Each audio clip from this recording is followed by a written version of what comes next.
Thank you, Brooklyn. Good morning, everyone. My name is Joe Stenson. I'm with New York State Division of Homeland Security Emergency Services. I'm the section chief of the Administrative Support Section, and I just want to speak briefly before we get the briefing underway. It's been a very busy summer for recovery.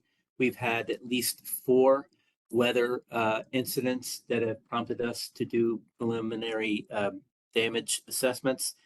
And I just want to make sure everyone's clear that the declaration we are briefing on today, DR 4814, is associated with post-tropical cyclone Beryl, and the incident period is July 10th through 11th.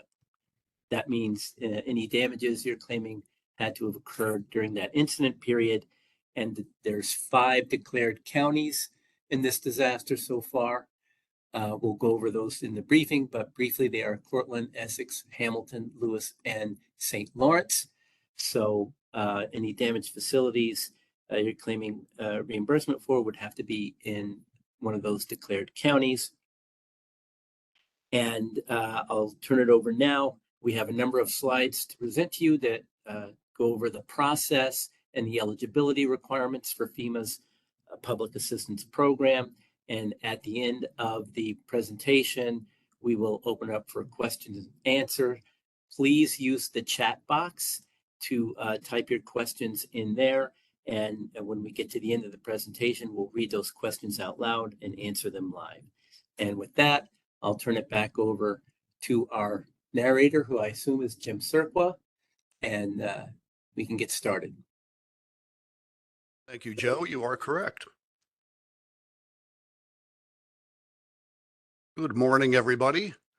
Hello, and welcome to the applicants briefing for DR 4814, the federal disaster declaration for the damages caused by the July 10th and 11th, 2024 severe storm, tornadoes, and flooding. My name is Jim Serqua. I am with the New York State Division of Homeland Security and Emergency Services, or more commonly referred to by the acronym DHSES, pronounced DISHES. This presentation and the narrative will be posted on the DISHES website, shown on this slide. We will be posting other pertinent information as it develops, so we urge you to visit the website frequently and take advantage of the information posted there. We have a lot of very important information to pass along to you today, so please mute your phones and laptops so that we can cover the material and everyone can hear the presentation. The federal government assigns a disaster number to every federally declared disaster, and the number for this New York disaster is DR 4814.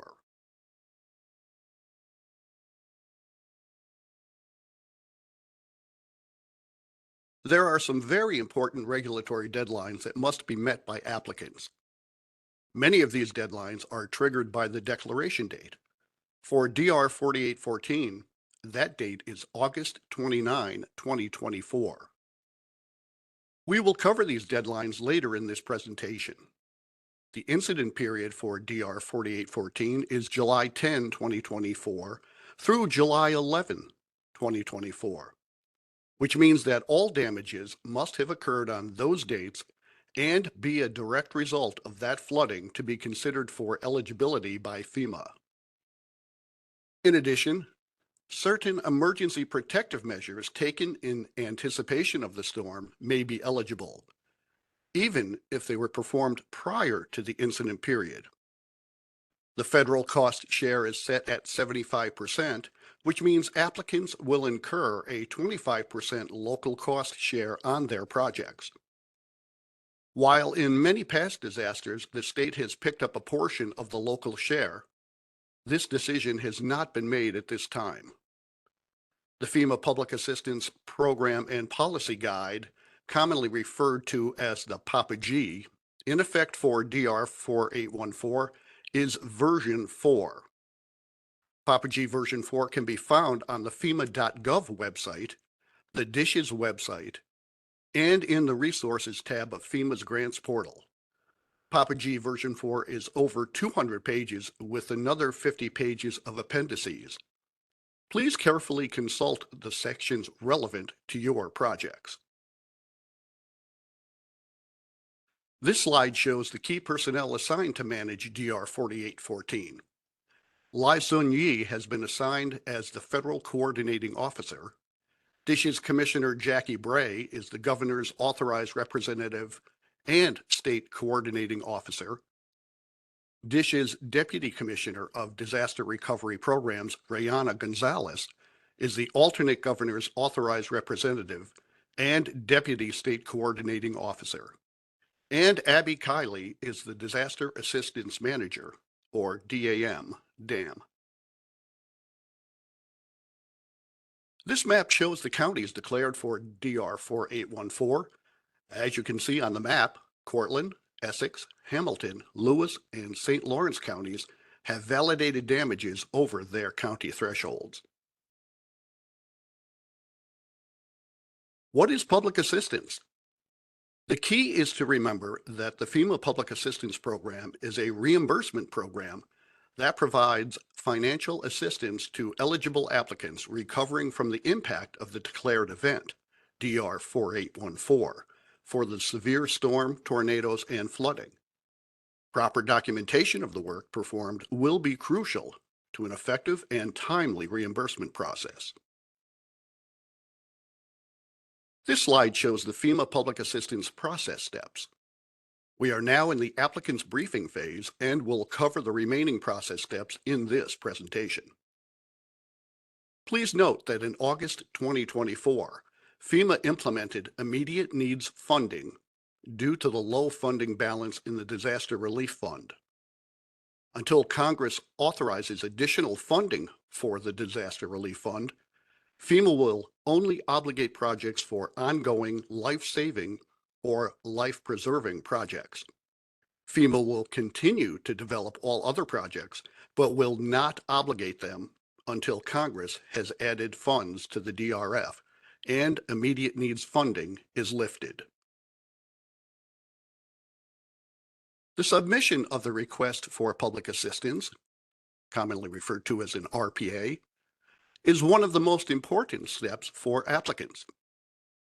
The deadline for potential applicants to submit their RPAs to DISHs for DR 4814 ends on September 20th, 2024. This will give DISHs time to review the RPA, coordinate any needed corrections with applicants, and submit the RPA to FEMA before the 30-day deadline of September 28, 2024. FEMA will deny late submissions unless the applicant and the state can clearly show that any delay was due to circumstances beyond their control. Simply stating that a key person was on vacation or you were occupied with other issues will not be sufficient, and FEMA will deny late RPAs. We encourage you to act immediately on this requirement. The RPA packets for both governmental and private not-for-profit entities are available on our website. We will cover additional details on the RPA in this presentation. If you have questions or need assistance, please contact us immediately. Submit your RPA before the deadline, even if you are waiting to hear back from insurance or the Small Business Administration. Do not wait to submit or to ask for assistance if needed. As an applicant, you should immediately begin preparing your damage inventory if you have not already done so. When your request for public assistance is approved, FEMA will assign a Program Delivery Manager, a PDMG, and DISHs will assign a State Disaster Assistance Representative, DAR, to assist you through the process. They will contact you to schedule an exploratory call to discuss your damages and needs and schedule the recovery scoping meeting. During the recovery scoping meeting, FEMA, the state, and the applicant will review the applicant's damage inventory and start formulating the damages into logical projects. The RSM triggers the 60-day clock for the applicant to formally identify all damages to FEMA. This is a hard deadline, and failure to meet it may result in damages that were identified late being denied. It is critical to record all damages on the applicant's damage inventory within this 60-day period. For damages identified after the 60-day period, applicants must submit a request on letterhead to the Disaster Assistance Manager.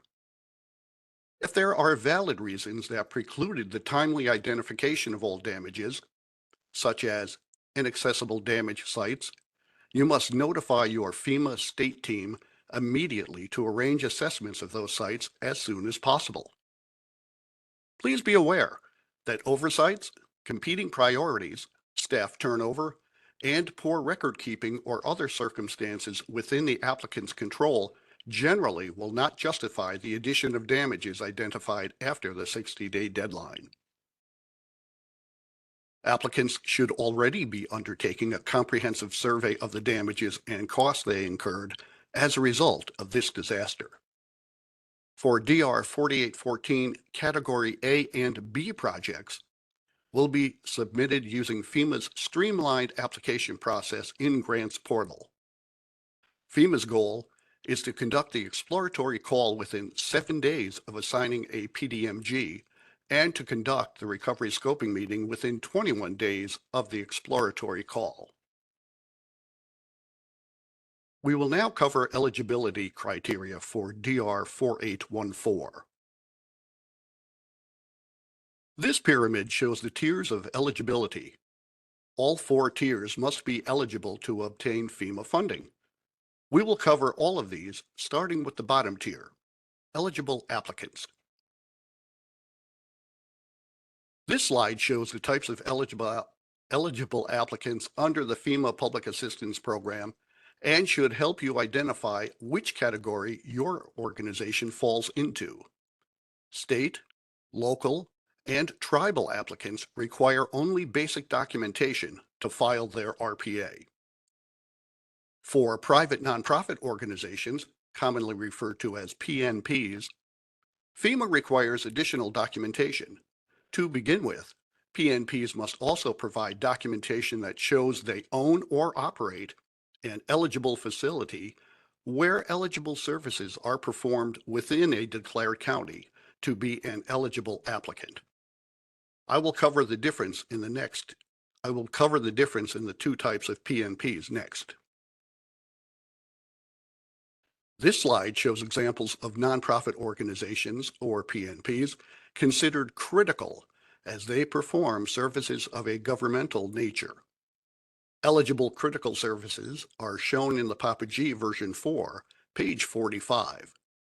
When FEMA approves a critical PNP, they are eligible for all categories of work.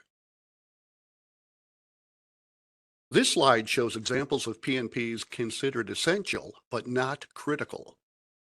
Such applicants, when approved, are eligible for emergency work categories A and B. However, for a non-critical PNP to be eligible for permanent work categories C through G, the applicant must apply to the Small Business Administration for a loan. If the SBA loan is denied for qualifying reasons, or the amount of the loan the applicant qualifies for is insufficient to cover the eligible damages, the applicant can seek reimbursement from FEMA for damages not covered by the Small Business Administration. Non-critical PNP applicants who intend to submit for damages for permanent work categories should submit their SBA loan request immediately. Don't miss the SBA loan application submission deadline. Check the SBA website shown on this slide to locate the loan submission deadline. In addition, all applicants who have damages that may be covered by insurance should submit a claim to their insurance carrier as soon as possible. Non-critical essential social services are shown on page 46 of the Papa G. Ineligible services are shown on page 47 of the Papa G. We encourage you to read the Papa G as it applies to your organization.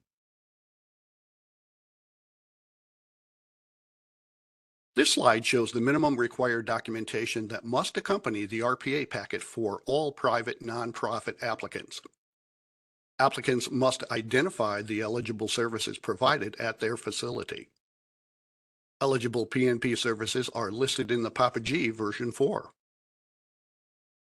FEMA may also ask for additional information if they deem it necessary to confirm the applicant's eligibility. Documentation and information requirements are shown on page 47 of the Papa G.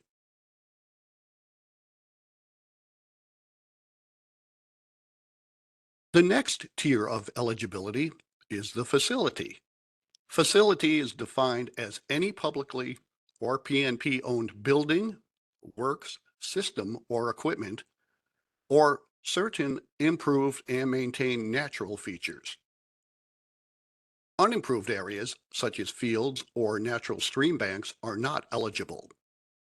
To be eligible, the facility must be the legal responsibility of the applicant, have damages caused by the July 10th through 11th, 2024 severe storm, tornadoes, and flooding, be in use at the time of the disaster, and not under the authority of another federal agency.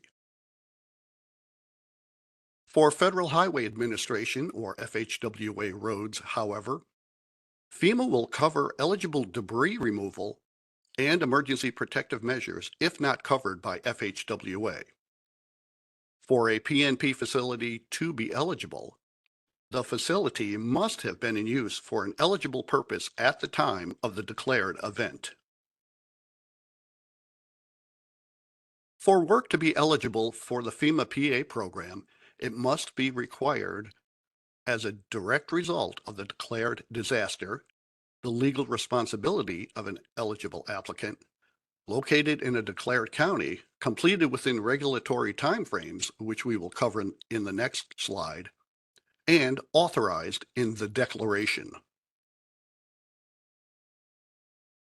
Another significant deadline initially triggered by the declaration date is the deadline for completing the work on an approved project.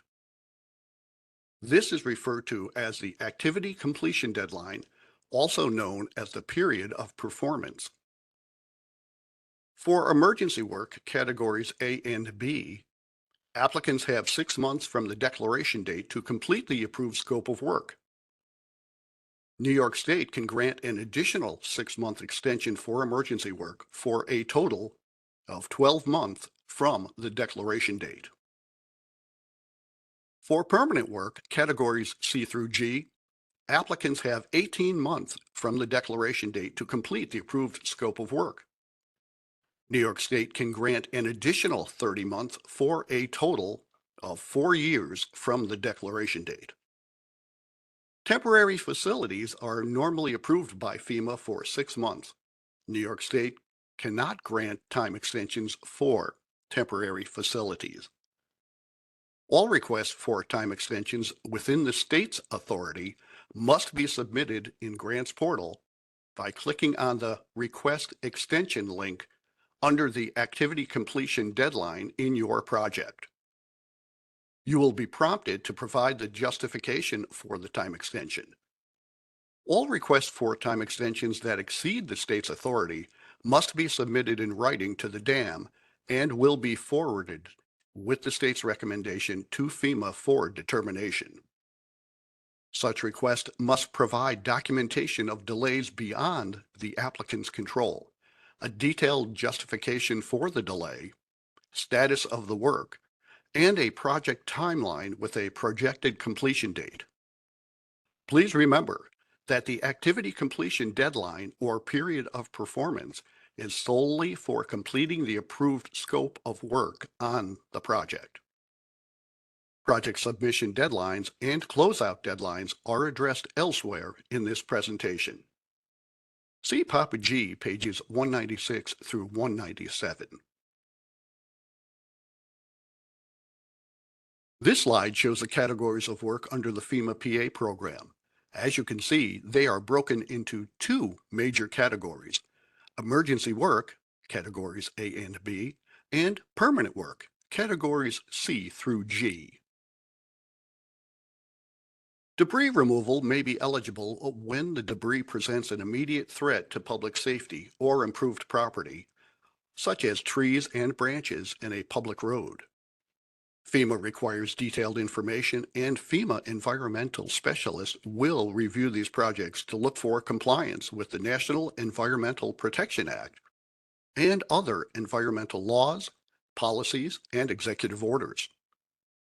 Please make sure that you document your work thoroughly to include the type of debris, amount of each type, location it was taken from, location taken to, including temporary staging sites, and the final disposition of the debris, such as whether it was chipped in place, taken to a landfill, placed in DPW stockpile, etc. You may be required to document that the debris is the direct result of the declared event and not a pre-existing condition. Various criteria apply to different types of debris removal. For detailed information on the eligibility of debris removal, please see Papa G version 4, pages 99 through 109. FEMA also has a 1-hour YouTube video called Understanding PA Debris Removal. Any debris on private property is normally the responsibility of the property owner. However, the applicant may elect to remove debris brought to the municipal right-of-way by residents, and FEMA can pay for the removal from that point. The applicant must provide this service to all residents in their jurisdiction to be eligible. FEMA's alternative procedure for debris removal authorizes reimbursement for straight-time force account labor performing eligible debris removal.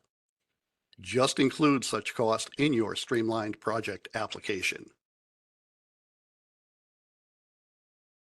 Category B emergency protective measures are measures taken before, during, and after an event that will save lives, protect public health and safety, or eliminate an immediate threat of significant damage to improved public and private property. Just a few examples of such measures are shown on the slide. Many more are addressed in the Papa G. When evaluating whether the measure is eligible for reimbursement, FEMA now considers the time an applicant takes to resolve an immediate threat. Please take this into account when planning your emergency protective measures, as unnecessary delays may jeopardize your reimbursement. For details on the eligibility of various emergency protective measures, please see Papa G version 4, pages 110 through 139. This slide shows the criteria relevant to permanent work repairs. An important factor to consider when developing permanent work projects are any mandated codes and standards, and any consensus-based codes, specifications, and standards that may apply to the work. These codes and standards must be considered by all applicants during the development of the scope of work and cost estimate. Sometimes disaster-related damages trigger repairs to a facility to go beyond restoring the facility to pre-disaster design, function, and capacity. When these improvements are mandated by formally adopted codes and standards, they may be reimbursable. Upgrades merely suggested or recommended by authorities or industry practice may not be eligible as a mandated code or standard, but they may be eligible as part of cost-effective hazard mitigation where appropriate. Please see Papa G version 4, pages 145 through 153 for criteria relating to codes, standards, regulations, and permits. FEMA has made the application of consensus-based codes, specifications, and standards mandatory for certain types of repair work. For further information on this policy, please refer to the FEMA Recovery Interim Policy FP 104-009-11 version 2. The intent of mandating CBCSS measures is to increase resiliency, protect lives and property, and reduce the cost of future events. As previously mentioned, the applicant is responsible for identifying any triggered CBCSS when developing the scope of work and cost estimate. FEMA policy shown here on screen, FP 104-009-11 version 2, is effective for DR 4814. A copy of the CBCSS policy is available on the Dishes Recovery website for DR 4814. The appendix to that policy lists all the FEMA recognized CBCSS publications organized by the type of work they apply to. If you use a code or standard that is not listed in the appendix, but has the same or similar requirements as a listed publication, please provide a comparison of the relevant provisions to support reimbursement for your project. Failure to apply the appropriate CBCSS could make your project subject to deobligation and loss of funding if audited. This CBCSS policy applies to permanent repairs to buildings, electric power, roads and bridges, potable water and wastewater systems. We recommend that you employ the use of an engineer to assist in determining what standards apply to any repairs that you undertake that fall into one of the CBCSS categories. The FEMA CBCSS policy must be reviewed prior to finalizing the scope of work, as any CBCSS triggered will have to be identified in the scope of work and the cost added to the project by FEMA. If these codes are not triggered in the repair, the applicant must attach a signed statement to the project documentation attesting that they have reviewed the FEMA policy and CBCSS does not apply. If consensus-based codes are triggered, the applicant must clearly identify the applicable codes and add them to their scope of work. FEMA will require a written, signed, and stamped certification from an engineer or other qualified individual that any applicable CBCSS have been applied. Once the project is completed, the applicant must attach the statement to the project documentation sections in Grants Portal. The engineering costs are eligible for reimbursement if they are reasonable and necessary. Again, we urge that you consult with an engineer if you have any damages to these type of facilities. This is an example of a proper CBCSS statement where codes were not triggered. The statement should be on the applicant's letterhead, identify the project to which it pertains, and be signed by the applicant or their engineer. In some cases, we have seen this statement included in the applicant's engineer report. If CBCSS were triggered, the body of this statement would identify the organization from Appendix A for the FEMA interim policy and the specific CBCSS that was triggered. The completion certificate must be signed by an engineer or other qualified individual and provided when the work is complete.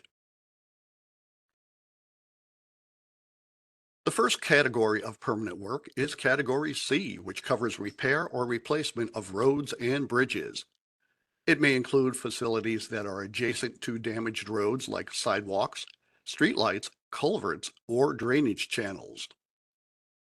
Applicants may be required to produce maintenance documentation to demonstrate the pre-disaster condition of the facility as evidence that the claimed damages are the result of the declared event.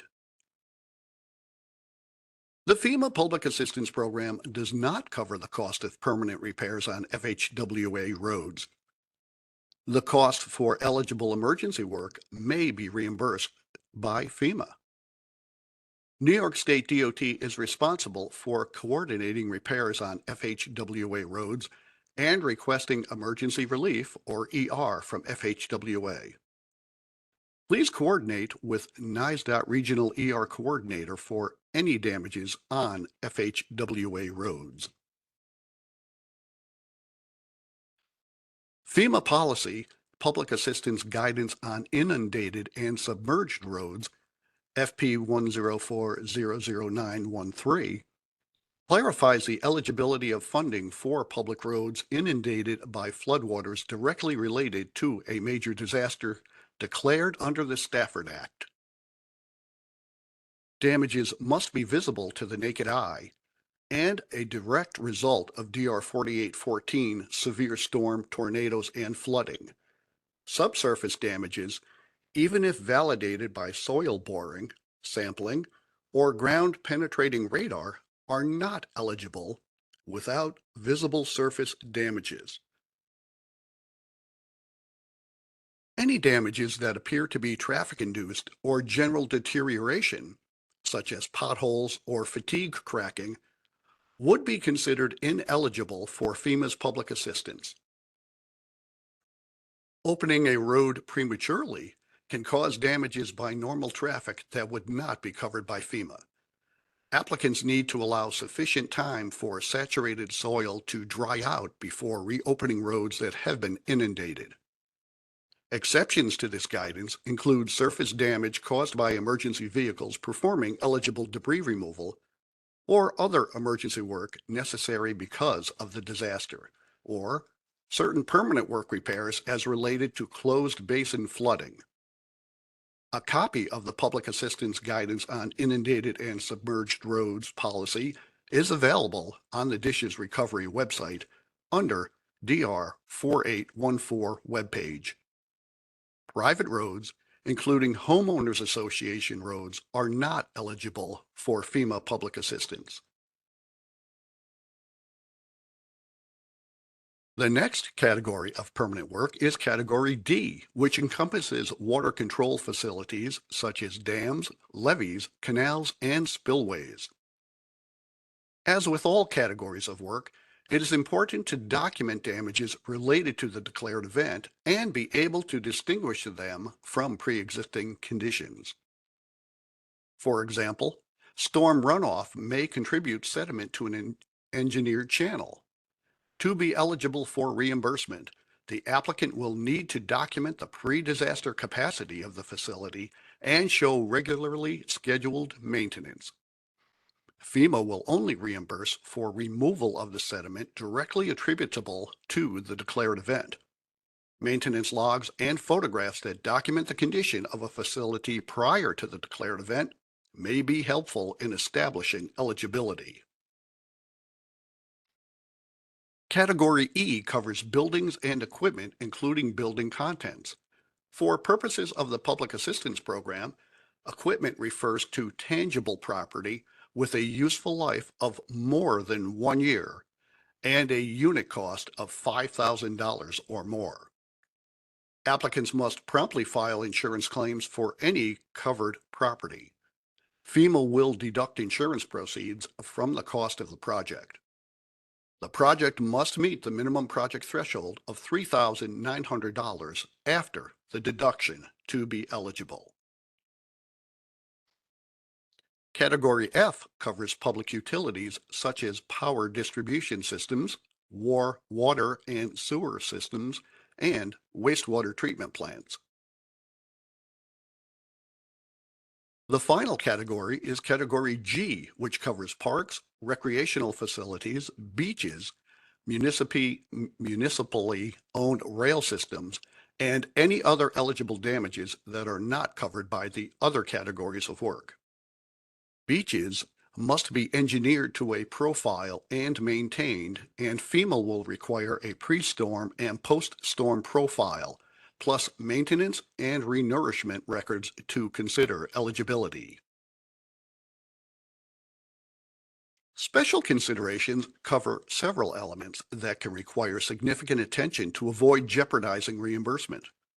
We will cover each of these elements in this presentation, but you should also discuss them with your assigned FEMA state team as you develop your projects to ensure they are addressed appropriately in the context of your specific claims.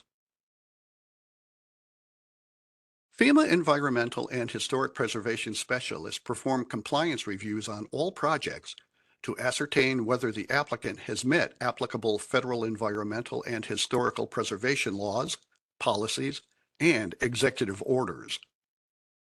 These reviews typically occur prior to project obligation and again at closeout. Applicants must obtain all required permits for their projects from the appropriate regulatory agencies, which may involve the United States Army Corps of Engineers, the New York State Department of Environmental Conservation, and other agencies. See Papa G version 4, pages 141 through 144 for additional information. Please pay particular attention to these requirements, as FEMA can deny funding on your project for non-compliance. Again, if you are not sure about what you can or cannot do, please ask for guidance before you act. Applicants must comply with both federal and state legal requirements. While some state requirements, such as the State Environmental Quality Review Act, mandate certain procedures, they are not identical to federal requirements, and you must still ensure that the requirements of the National Environmental Protection Act, or NEPA, are met. For example, in a past disaster, a school relocated a building and conducted the SECRA process, but failed to complete the NEPA review, and FEMA deobligated the $500,000 project. So again, we urge you to make sure you follow all the requirements and ask for guidance if you are not certain how to proceed. Several statutes, executive orders, and regulations establish requirements to protect the environment and preserve the nation's historic and prehistoric resources. Historic sites require consultation with the State Historic Preservation Office, known by the acronym SHPO or SHPO, and the Tribal Historic Preservation Office, known by the acronym THPO or TIPO, as appropriate, and the applicant is responsible for complying with all applicable federal, state, territorial, or tribal EHP laws, even if FEMA is not providing PA funding for all of the work. Please keep in mind that historic sites are not limited to building-type structures. There may be other facilities that have historical significance. Any structure that is 45 years or older must be reviewed by SHPO and sometimes TIPO before repairs can be made. An applicant needs to make every effort to afford FEMA the opportunity to perform EHP reviews prior to the start of construction for any permanent work project. Applicants should also proactively offer the information or documentation FEMA needs to complete its assessment to determine eligibility. It is the applicant's responsibility to substantiate eligibility of their work and cost. Proceeding with permanent work before FEMA completes EHP reviews jeopardizes PA funding. If an applicant fails to provide adequate supporting documentation for these projects, FEMA will not be able to complete the necessary EHP review as mandated by Section 106 of the NHPA and will deny the applicant's request. It bears repeating that applicants should seek appropriate guidance before proceeding and look to provide supporting documentation upfront. Failure to comply with all applicable federal, state, territorial, or tribal EHP laws may result in loss of funds and potential penalties. Floodplains and floodways provide a measure of protection for residents and improved property from flooding events. Floodplains allow rising floodwaters to dissipate along the area adjacent to the waterways, and floodways are the conduits for removing the water following the flood. Wetlands protect the environment and provide some protection from high water events. Performing any work in these areas is severely limited. Please make sure that you are aware of these areas within your jurisdiction and you follow all appropriate guidelines. See Papa G version 4, pages 149 through 151. Again, seek guidance before you act. The Coastal Barrier Resource Act requires consultation with the Department of State and imposes strict limitations on construction and repairs within those areas covered by the Act. FEMA is prohibited from duplicating benefits, so FEMA deducts all other sources of funding used for the scope of work on your project from your FEMA grant. The most common additional funding source is insurance. However, any other source such as federal or state grants and monetary contributions from any source, public or private, must also be deducted. The Public Assistance Program also imposes a mandatory obtain and maintain insurance provision on all insurable damages that exceed $5,000. See Papa G version 4, pages 144 through 145. Failure to comply with this provision will jeopardize FEMA funding and render the facility ineligible for public assistance. Proof of compliance will be required prior to project closeout.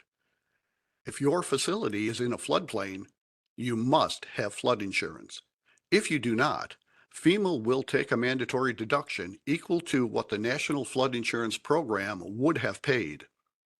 For buildings, it is a maximum of $500,000, and for contents, it is also a maximum of $500,000.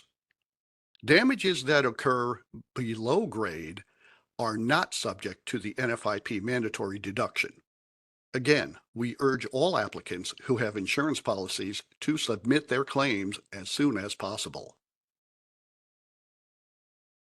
Section 406 mitigation refers to Section 406 of the Stafford Act and is mitigation that is applied to facilities damaged because of the declared disaster.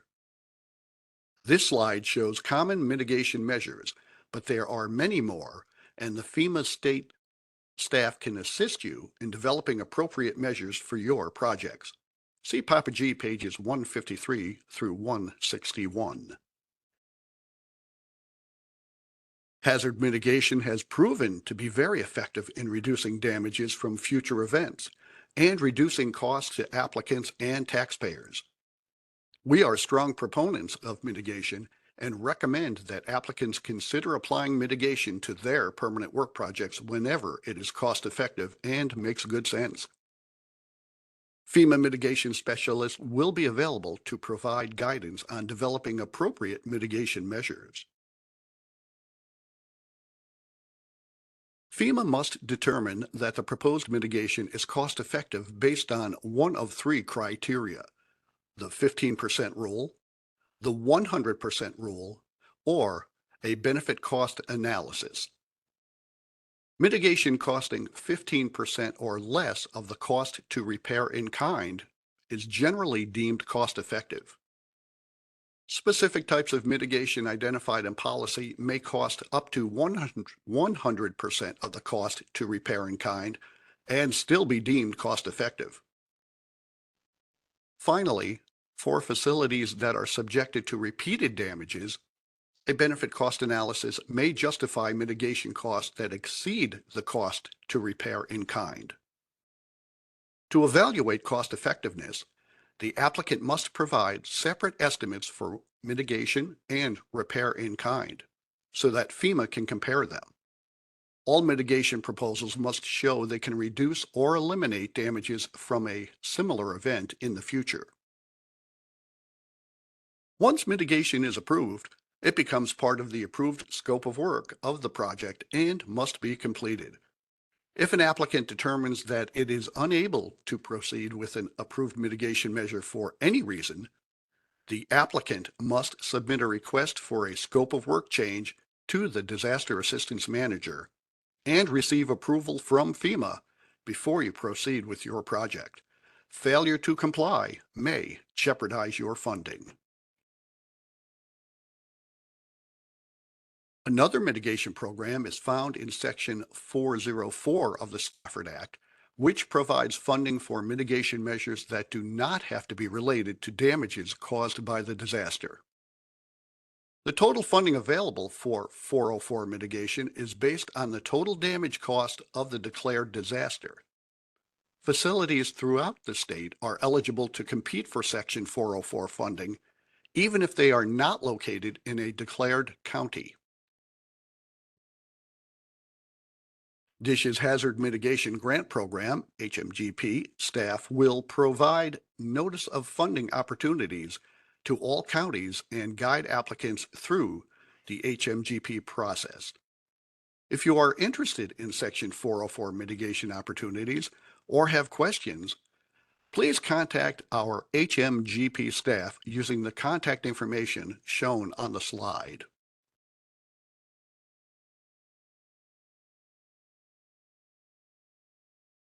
The final tier of eligibility is eligible cost. These include the cost for your own employees, equipment, materials, and supplies purchased or taken from stock and properly contracted services to perform eligible work. Management costs are those costs applicants incur for the administrative work performed to submit their public assistance projects to FEMA. We will discuss management cost later in this presentation. Cost eligibility is covered in Papa G version 4, chapter 6. FEMA will review every project to ensure the work performed was reasonable and necessary to address disaster-related damages, and will apply the appropriate deductions for any funding received for the same work from other sources, such as insurance proceeds. For the applicant's employees, their salary or hourly rate plus fringe rates are reimbursable for hours spent performing eligible work. FEMA may require the applicant to provide a fringe rate for both regular and overtime pay for their employees. For emergency work, the applicant's budgeted employee costs are generally eligible only for overtime while engaged in eligible emergency work. There is an exception, however, for debris removal, where the applicant can also claim reimbursement for straight time. For temporary employees performing eligible emergency work, both straight time and overtime are eligible. For permanent work projects, both straight time and overtime are eligible for all the applicant's employees engaged in performing the approved scope of work. Force account labor costs are covered in Papa G version 4, pages 68 through 72. Force account equipment is equipment you own, purchase, or lease, which is used for eligible work. Equipment is generally reimbursed based on hours of usage. FEMA gives credit for a full workday if equipment is used for half the regular workday or more. For example, a DPW worker drives a truck with a trailer and loader to a project site, and then uses the loader to work at the project for 5 hours, loads it back on the trailer, and drives back to the DPW yard. The truck and trailer are only credited with the actual hours in transit to and from the project site, but the loader that was used for 5 hours can be credited for a full workday, since it was used for more than half the workday. FEMA cost codes establish hourly equipment rates. For leased or rented equipment, reimbursement is based on the rental lease agreement. When it is necessary to purchase the equipment to perform eligible work, FEMA may reimburse the purchase price and the use of the equipment based on equipment cost codes or the actual fuel and maintenance cost. However, salvage value must be deducted once the purchased equipment is no longer used for federally funded programs or projects. Guidance on eligible equipment cost and disposition is covered in Papa G version 4, pages 72 through 76. Force account materials such as road flares, emergency blankets or rations, road salt, gravel, construction materials, etc., are those you use from your stock or purchase for the eligible project. If you use materials from stock, you can document the cost by using invoices if available, or obtain 3 quotes from local vendors to establish the replacement cost. Items taken from stock must be tracked with inventory and usage records. You do not have to replace the materials taken from stock and used on your FEMA project before claiming reimbursement for those materials. See Papa G pages 74 through 76 for guidance on force account materials and disposition requirements. Donated resources are labor, materials, and/or equipment donated by a third party. For emergency work, categories A and B, the value of donated resources can be credited to the total combined local share of all the applicant's emergency work projects. So, for example, the applicant has 5 emergency work projects totaling $500,000. The total local share of the 5 projects would be $125,000. If the applicant assumes the entire local share, the applicant can claim up to $125,000 in donated resources. For permanent work, however, donated resources can only be applied to the project they are donated for. For example, the applicant has a permanent work project for $100,000 and receives $40,000 in donated materials that are used on the project. The applicant can only apply $25,000 of that material since the local share on the project is $25,000. The remaining $15,000 cannot be used to offset the local share of another project. Please be certain to document all details relevant to donated resources. For more information on donated resources, please see Papa G version 4, pages 88 through 92.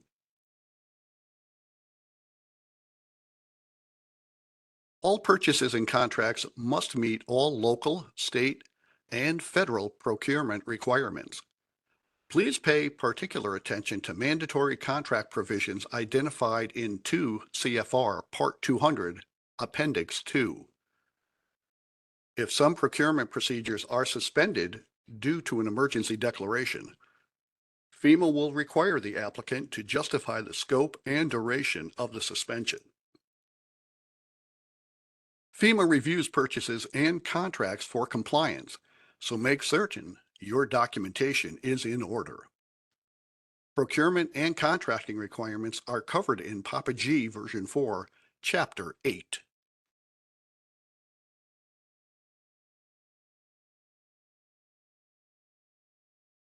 As stated on the last slide, all contracts must meet local, state, and federal procurement requirements. FEMA will review all contracts for compliance. If the contract is found to be non-compliant, FEMA may deny the project. Competitively bid contracts with a fixed cost and well-defined scope of work are preferred. Applicants who use mutual aid will have to comply with the provisions of those mutual aid agreements. If the agreements do not call for reimbursement to the provider, FEMA will not reimburse for mutual aid, but the applicant may be able to use the aid provided as donated resources. If the agreements do call for reimbursement to the providing entity, the entity must bill the applicant for eligible costs, who will then pay the provider and submit those costs to FEMA for reimbursement. If mutual aid resources are deployed to assist but do not get utilized to perform eligible work, no costs are eligible, including the cost for mobilization and demobilization. Lump sum contracts are acceptable and easy to monitor, as they do not require the applicant to document the quantities used. Time and material contracts can be used but require additional control measures. They must be reasonable and contain a cap, such as not to exceed $200,000 or not to exceed 70 hours of work, which the contractor violates at their own risk. The idea behind time and materials contracts is to allow the applicant to respond quickly to an emergency. For scopes of work that will be performed over a longer period, applicants are expected to comply with normal procedures to procure contracts. Be aware of types of contracts that may jeopardize reimbursement. A cost plus percentage of cost contract is where a contractor says they will do the work for whatever it costs them, plus a percentage of that cost. For example, the contractor spends $100,000 on the work, and the percentage agreed on is 15%. The contractor receives $115,000. In this type of contract, there is no incentive for the contractor to work efficiently and swiftly. The more cost they incur, the larger their profit. This is an ineligible contract, and FEMA may make your project ineligible if you use it. Don't refer to FEMA reimbursement in your contracts. Making a contract contingent on reimbursement from FEMA will make it ineligible for reimbursement from FEMA. Do not contract with a debarred contractor. In addition, FEMA advises against the use of cooperative purchasing programs and piggyback contracts due to frequent compliance issues with federal procurement requirements. Federal procurement regulations have a requirement to actively solicit minority and women-owned business enterprises. The requirement does not mean simply putting a notice in the newspaper as part of your bid process. For example, language in a publication that says MWBE enterprises are encouraged to reply does not satisfy the requirement to actively solicit them. You need to identify MWBE contractors in your area and show active solicitation via email, telephone contact, or regular mail, and invite them to bid on your project. Failure to do so may make your project ineligible. The use of engineering services is encouraged for complex projects. Please make sure that the engineering design is limited to pre-disaster condition plus eligible codes and standards. If mitigation is included on the project, that work should be identified and estimated separately. Estimates must provide unit cost for each component of the approved scope of work, not a lump sum amount. Applicant estimates must be prepared by a licensed professional engineer or other estimating professions and must be signed, stamped, and certified as being prepared in accordance with industry standards for FEMA to accept them. For more information, see Papa G version 4, pages 186 and 187, and Appendix L. Next, we will discuss Category Z projects. FEMA will reimburse an applicant's direct and indirect administrative costs incurred for submitting and processing its FEMA projects.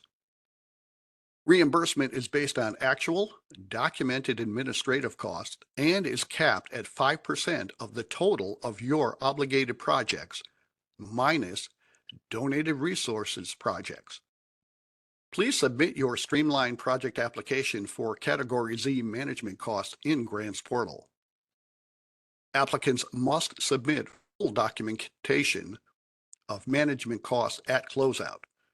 The federal share on Cat Z projects is 100%, subject to the 5% cap based on 100% of the total obligated projects, not on the 75% federal share. The management cost policy is contained in FEMA's Interim Policy 104-11-2, Public Assistance Management Cost Interim, and FEMA's Public Assistance Management Cost Standard Operating Procedures. There is also guidance on this process available in the Resources section of Grants Portal. This slide shows some of the eligible management costs. Please begin capturing your administrative cost, including the cost incurred to attend today's applicant's briefing. You will need to document your administrative cost before requesting closeout and reimbursement for your Cat Z project. Some applicants in recent disasters have declined claiming Cat Z cost as they could not document these costs. Start documenting them now, beginning with attendance at this applicant's briefing. Reimbursement can only be claimed for management costs incurred during the applicant's authorized Cat Z period of performance, which is defined by whichever of the following occurs first. 180 days after the applicant completes its last non-management cost project, or 180 days after the latest performance period of the applicant's non-management cost project, or 8 years from the date of the major disaster declaration. DSHS must submit its recommendation on the applicant's Cat Z closeout to FEMA within 180 days of the expiration of the applicant's Cat Z period of performance. So applicants should submit all their Cat Z closeout documentation to DSHS within 90 days of their Cat Z period of performance. This slide shows an overview of the steps in FEMA's public assistance process. FEMA uses the Grants Manager Grants Portal database. Grants Manager is the FEMA side of the database, and Grants Portal is the applicant side. During initial project development, DSHS field staff are assigned to work closely with each applicant, and they are available to guide the applicant on submitting information or documents directly in Grants Portal. Once an individual project is obligated, responsibility for monitoring progress on the project shifts to the Disaster Assistance Manager. Although applicants continue to have the ability to initiate steps in Grants Portal after a project is obligated, DSHS advises you not to do so. Instead, please submit your request to the DAM so that DSHS can ensure that it is processed properly and the applicant is receiving appropriate guidance. For example, once your project is obligated, if you want to request a time extension, scope of work change, project closeout, or appeal, please submit your request via email to the DAM. Our staff will work with you to assemble and organize the necessary supporting documentation, and then DSHS will initiate the request and upload the documentation into Grants Portal on your behalf. There are 4 phases of the PA projects under the FEMA's delivery model. Each phase contains multiple steps. The process begins with damage assessments immediately after an incident occurs and culminates with project obligation, completion, and closeout. We are now in phase 1 at the applicant's briefing. To participate in a FEMA disaster recovery, applicants must have a Grants Portal account. Many applicants have established Grants Portal accounts because of participating in the COVID-19 declaration. Once an RPA is approved, you can proceed with the recovery scoping meeting and start to formulate projects in Grants Portal. For emergency work categories A and B, there is a streamlined application format in Grants Portal for applicants to utilize. Applicants must create their damage inventory list for all permanent work projects, as streamlined applications are not yet in use for permanent work. FEMA's delivery model segregates site inspections, initial project development, and reviews conducted by Consolidated Resource Centers. DSHS assigns disaster assistance representatives, or DARs, to all applicants to assist you with your recovery. Coordination between applicants, DSHS, and FEMA is critical for successful PA projects. Recovery may involve a variety of complex projects and issues. Both FEMA and the state employ personnel to assist applicants with more complex projects. There are various elements of a project that will be necessary to develop to process your project. It is important to remember to thoroughly document all the information to support your project. This includes an applicant's decision-making process, invoices, contracts, insurance policies, claims and settlements, actual cost, photos, personnel policies, procurement documentation, proof of payment, permit applications and responses. If you do not provide the required documentation, FEMA may issue a Request for Information, or RFI, and withhold reimbursement until you comply. FEMA and DISH's representatives will be available to assist applicants with developing their projects. You must provide a complete list of all your damages to FEMA within 60 days of the recovery scoping meeting. A late damage request must be submitted with justification to the dam for all damages identified after 60 days, and FEMA has discretion to deny any damages identified after that deadline. This slide lists the normal site inspection process. Site inspections are not required for 100% completed work projects. If there are damages that require a site inspection, FEMA site inspectors will inspect those damages. These inspections may be in person or virtual, depending on circumstances. Therefore, it is important that you capture all the necessary information to document your damages, to include photographs, GPS locations, quantities and dimensions, site access issues, environmental or historic preservation issues, and mitigation opportunities. The site inspection results in a site inspection report. Make certain that the site inspection report fully and accurately captures all relevant damage information. FEMA has several consolidated resource centers located throughout the country. Disaster declarations for New York are supported by the CRC Atlantic in Puerto Rico. CRC operations are divided up by lanes based on the type of projects they handle.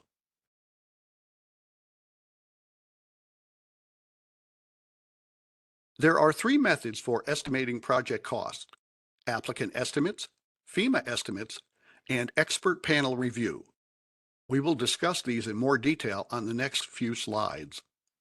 See Papa G version 4, pages 183 through 189 for more information. FEMA will accept an estimate provided by an applicant that contains the necessary detail as shown on the slide. FEMA may request additional information if the information provided is insufficient for them to validate the estimate. Estimates prepared by licensed engineers must be signed and stamped by the engineer. Make sure that any unique issues that may impact on the project estimate are identified.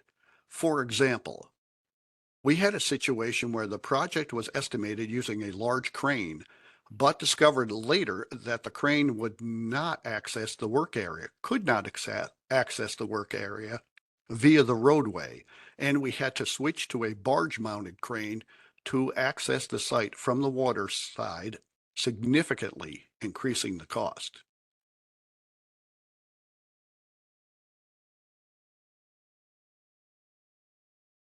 FEMA prepares estimates using the cost estimating format, or CEF, for work on a large project that is less than 90% complete at the time the estimate is prepared. With the small project threshold increase to $1,037,000, FEMA may use the CEF to validate the estimates for small projects that have higher dollar estimates. All estimates are reviewed by the FEMA DISH's team and the applicant before they are sent to the CRC for review and validation. On projects with a federal share of $25 million or more, FEMA will engage an independent third-party expert panel to evaluate cost estimates to determine if the cost elements are required, but the panel does not make eligibility determinations. Applicants can request the use of an expert panel for projects where the federal share will exceed $5 million. FEMA establishes project thresholds for each disaster. You must meet a minimum monetary threshold for an eligible project. To qualify, a project must have eligible cost of at least $3,900.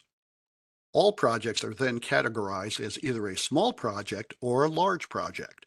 Small projects are those under $1,037,000, and large projects are those at or over $1,037,000. Now let's discuss some differences between small projects and large projects and the requirements for each. Small projects are obligated and paid based on the approved cost estimate.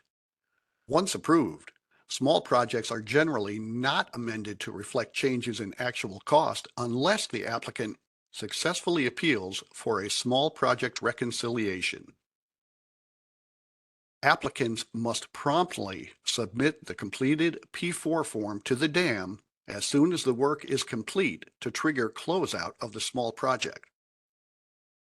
With the significant increase to the small project threshold, applicants are advised to exercise care in developing their estimates.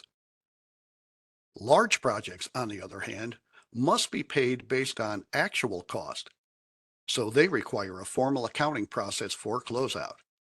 Where appropriate, applicants may request progress payments for the portion of work on a large project that is already completed and fully documented, including necessary permits and proofs of payment. Applicants must promptly submit the completed P4 form to the dam as soon as all the work on a large project is complete to trigger the large project final accounting process. At that point, DISH's personnel will coordinate with the applicant to review all supporting documentation for the project and make a recommendation to FEMA regarding final payment and closure on the large project. Also, applicants are required to submit quarterly progress reports on all their large projects as long as the project remains open. The dam will prompt you to submit this report each quarter. DISHs will also provide additional briefings to applicants that specifically address QPR and closeout requirements. There are several standard items that FEMA typically deems necessary to support most projects. When you are working on developing your projects, make sure you have the necessary documentation. Again, we cannot stress enough the importance of documenting all your actions and costs in support of your projects. Failure to do so will jeopardize your FEMA funding. FEMA has established a standard sampling policy for situations where a significant amount of documentation supports the project. Applicants will provide a summary list for each category, and FEMA will select an appropriate sample. The sample size will be 105 documents per category. Applicants will be required to provide 100% of the backup documentation for any category that has 105 documents or less. Capped projects offer some alternatives to traditional repair-in-kind projects. The three types of capped projects are alternate projects, improved projects, and Section 428 projects. In each, funding is capped at the estimated cost to repair in kind, but the approved scope of work allows some flexibility. We will discuss each of these options on the upcoming slides. If an applicant decides that they do not want to repair a damaged facility and can demonstrate that it is in the best interest of the community to use the funds for a different purpose, they may request an alternate project. In many cases, the alternate project is used to purchase necessary equipment for the municipality. Another possibility is to use those funds to offset the mandatory National Flood Insurance Program deduction on another of the applicant's projects. The alternate project must be approved by both DISHs and FEMA before the applicant can proceed. The applicant is also responsible for rendering the original damaged facility safe and secure. The alternate project is capped at the repair cost of the original damaged facility. Alternate projects are only available for permanent work projects categories C through G. The capped amount will not include the cost of any mitigation considered for the original damage facility because FEMA funding is not being used to mitigate the damages to that facility. Another option to traditional repair in kind projects is a scope of work that goes beyond returning the facility to pre-disaster condition to enhance the facility to meet the applicant's current needs. An improved project is appropriate when it is not possible to separate the cost of eligible repairs from improvements being made in conjunction with those repairs. For example, a municipality seeks to restore a damaged two-bay firehouse and simultaneously upgrade it to a three-bay firehouse under a single construction contract. FEMA may approve this scope of work, but will only reimburse up to the amount it would cost to return the facility to pre-disaster condition. Applicants may request an improved project only for permanent work projects. Keep in mind that the improved project must be approved by DSHS and FEMA before the applicant can proceed with the work. Additionally, a recent change to FEMA policy allows the applicant to apply mitigation to the entire facility, including the improved portion. The improved project is capped at the cost of the original repair plus approved mitigation. The entire project is subject to FEMA EHP review, including the portion of work that is not being funded by FEMA.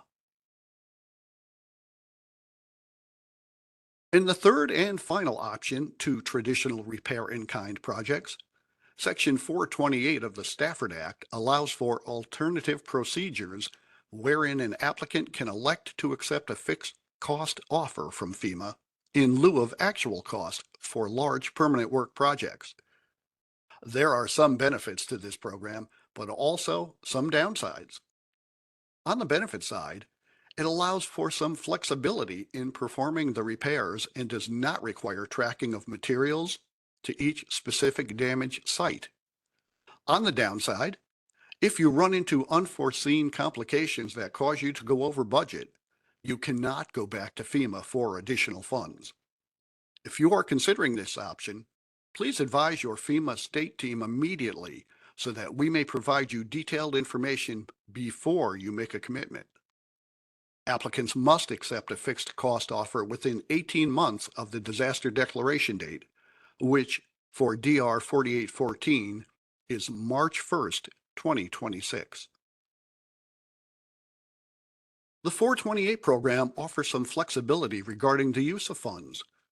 The example FEMA gives in the Papa G involves a winding road with 5 culverts carrying it over a waterway. All 5 culverts are damaged by the storm, and the applicant wishes to replace the 5 culverts with a single bridge.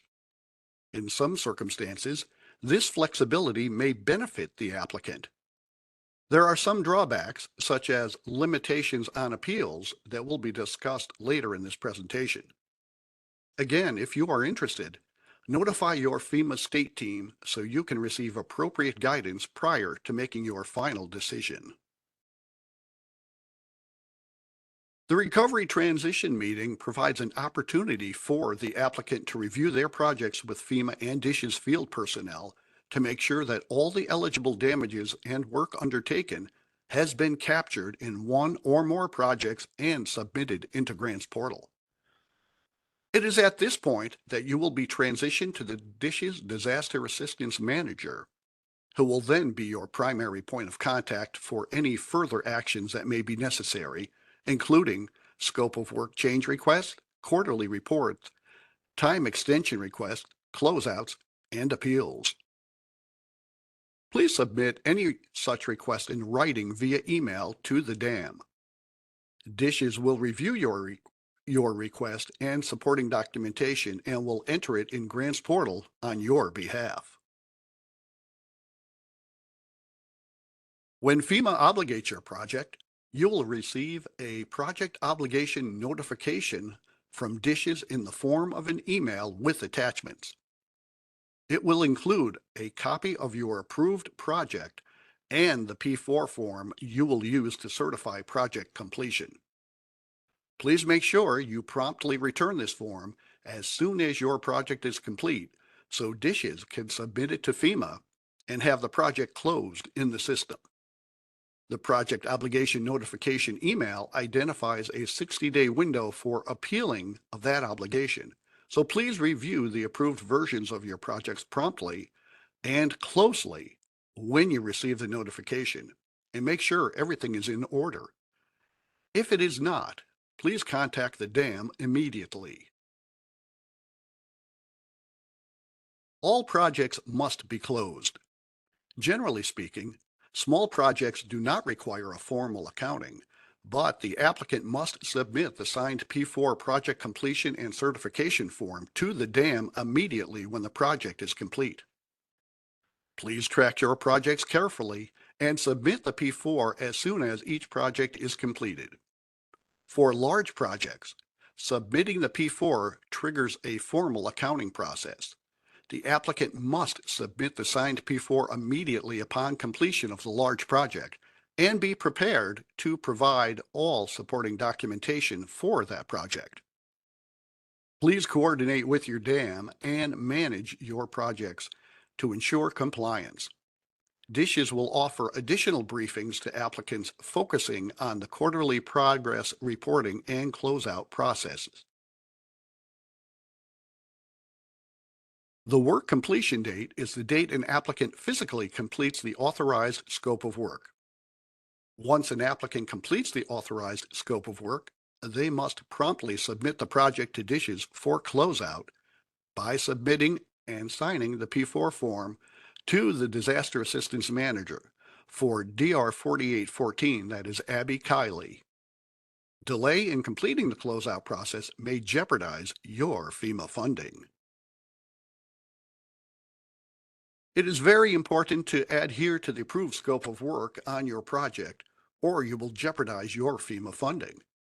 As soon as you are aware of any need to change the approved scope of work, you must request review and approval of the change from FEMA through Dishes. You must receive written approval from FEMA before you can proceed with the change in the scope of work, or once again, you can jeopardize your project.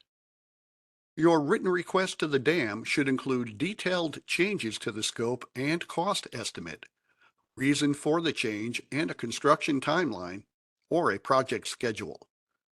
You should also consider whether the request should include an extension of the activity completion period / period of performance date. See Papa G version 4, pages 194 and 195.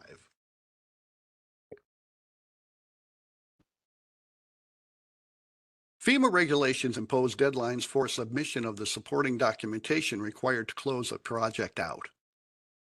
Applicants have 90 days following the end date of the approved period of performance for their project to submit all required supporting documentation for that project to Dishes. Failure to provide the documentation within the required period will likely result in loss of funding. So please make sure that you are tracking your projects and comply with these requirements. A Dishes DAR may be assigned to assist you with your large project closeout. If you have any questions at any time, please contact the dam immediately.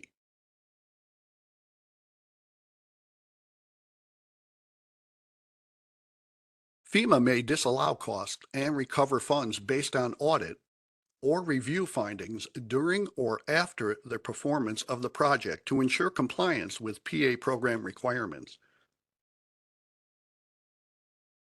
If funds that have been dispersed to an applicant are subsequently disallowed by FEMA, Dishes will recover those funds from the applicant and remit them to FEMA. FEMA may be required to recover funds if an applicant knowingly or negligently withholds or misrepresents material information, fails to complete the approved scope of work and comply with the terms of the grant, expends federal funds in error, or incurs costs that are unreasonable or otherwise disallowed. Applicants may appeal any FEMA determination within 60 days from the date of the determination. This 60-day deadline is for submitting your complete appeal package to DISHES, not just a notice of intent to appeal. The DISHES appeals team can assist you in developing your appeal if you promptly request our help. The small project reconciliation is a particular type of appeal. If you find that the estimate or cost on your small projects combined were insufficient, you may file an appeal for a reconciliation. You must file the appeal with DISHES within 60 days of completing your last small project. FEMA will then review your actual cost on all your small projects. If there is a net cost overrun on all of your small projects combined, FEMA may obligate the additional funds. However, if it is found that you have a net underrun, FEMA may deobligate the overpayment. For this reason, applicants contemplating a request for a small project reconciliation are strongly encouraged to contact the dam to request assistance.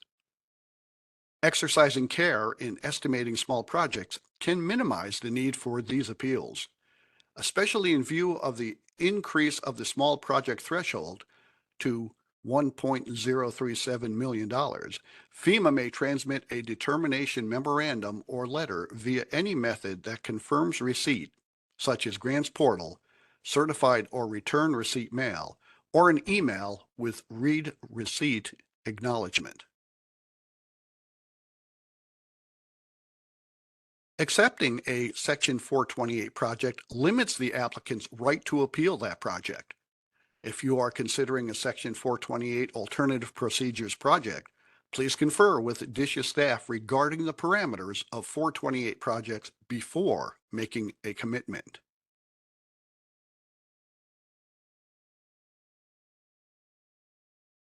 There are two levels of appeal within the FEMA Public Assistance Program.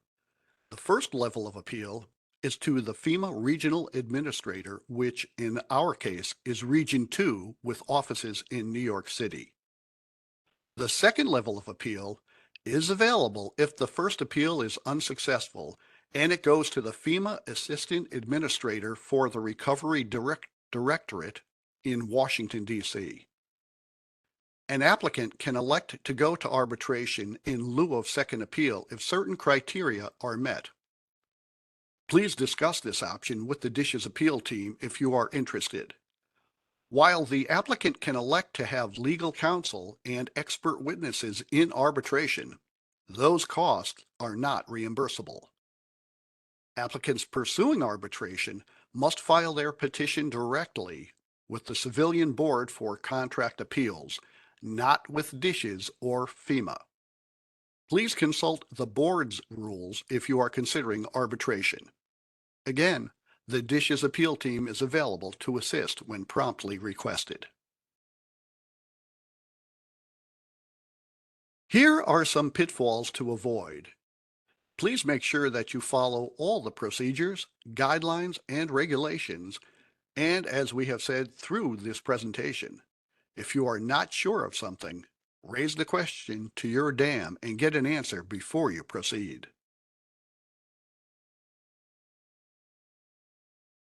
FEMA grants are subject to audit by both the New York State Office of the Inspector General and the Department of Homeland Security Office of the Inspector General. You must be able to produce the backup documentation on all of your projects should you be audited. The documentation uploaded into the grants portal does not meet this requirement. You must maintain a complete file in your office on each of your projects. Audit request may seek documentation that the applicant was not required to produce to FEMA.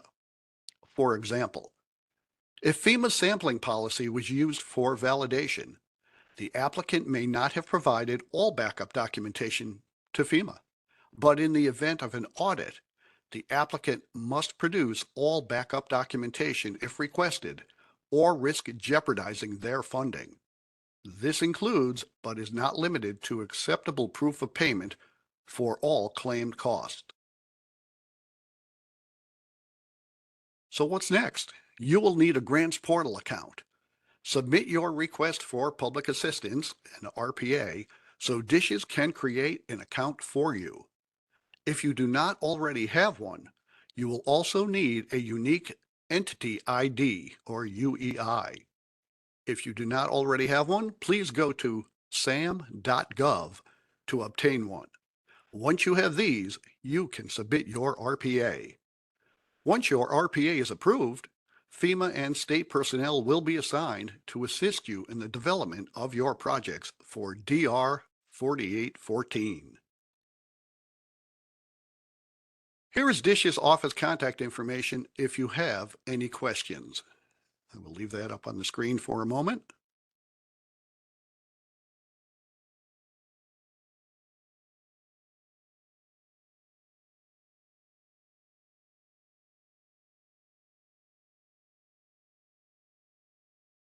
This last slide contains some additional resources for you to consider should you need more information on the recovery process.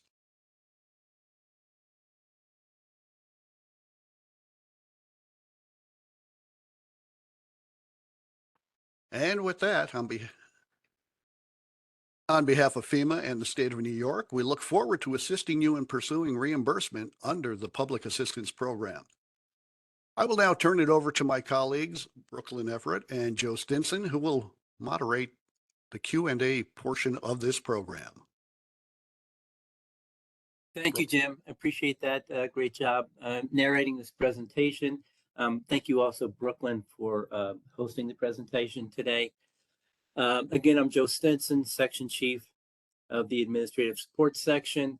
And I just want to highlight a couple of things while we wait for people to enter questions into the chat box.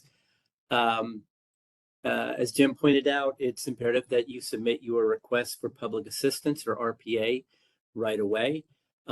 So why don't we leave that screen, that slide on screen, slide 94, I think it is. So people have that information where they can go to get their grants portal account if they don't have one already, and submit their RPA. Also, as he mentioned, you need your UEI, Unique Entity Identification Number, from sam.gov. Get those in as soon as possible so we can evaluate your application. And a couple of things I want to mention is, this program is for reimbursement from FEMA for disaster-related damages. You may also have insurance that may apply to the damages. And as the presentation indicated, there is the availability of loans from the Small Business Administration. So if you have an insurance policy that supplies coverage, you need to submit your claim under insurance right away, because FEMA will deduct whatever's eligible under your insurance policy from any FEMA project covering the same damages. Similarly, if you are a nonprofit and you are seeking permanent damages reimbursement, like you had a building that was flooded and you're looking for repairs, you need to apply to the SBA for a loan. You need to do that right away. The reason I'm bringing this up is applicants often delay one of these three things because they're waiting on an answer from another, and they then wind up missing a deadline. So the SBA loan application process has a deadline. Insurance policies usually include a clause that require a prompt submission of claims. And of course, the FEMA PA policy has deadlines for submission there. So please submit whichever are applicable to you promptly at the same time, and don't delay one waiting on a response from another. I see we're starting to get questions in the chat box now. So I'll ask Brooklyn to read those out and we'll address them in sequence. All right, thank you, Joe. We did have a couple questions about the recording and the slides. We will post those on the Dishes Recovery Public Assistance website. I threw a link in the chat. All right, so the next question would be, can you have a hazard mitigation proposal on Category B work, or must it be Category C? Hazard mitigation is not available on emergency work, which is Cat A and Cat B. It is only available on permanent work, which is Category C through G. Thank you. Next question is there an ETA on when FEMA reps will be coming out to check projects?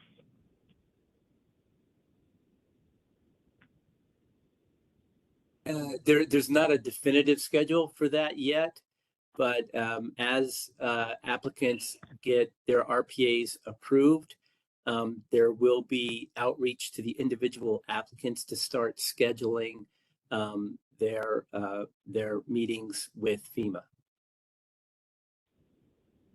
Great. Next question would be, if we are still under local state of emergency, can we use the county emergency contracts with companies to do permanent repairs, or do we need to go out to normal bid process for those permanent repairs? So FEMA scrutinizes the use of any kind of emergency authority very closely. And if you have the opportunity to use your normal bid process, you're expected to do so. Thank you. It looks like that was the last question that I see in the chat. Okay. Again, I want to thank everyone for their time and attention. I realize we do cover a lot of ground in this presentation. And as we mentioned, you know, the Papagy goes into more depth, and there are additional policies that may apply to your specific situation. Please don't hesitate to reach out to the DAR or FEMA PDMG, who's assigned to help you develop your projects. And once your projects are obligated, reach out to the Disaster Assistance Manager, Abby Kylite, and we'll be happy to help you with whatever assistance you require. If there's no further questions, then we will bring this presentation to a close.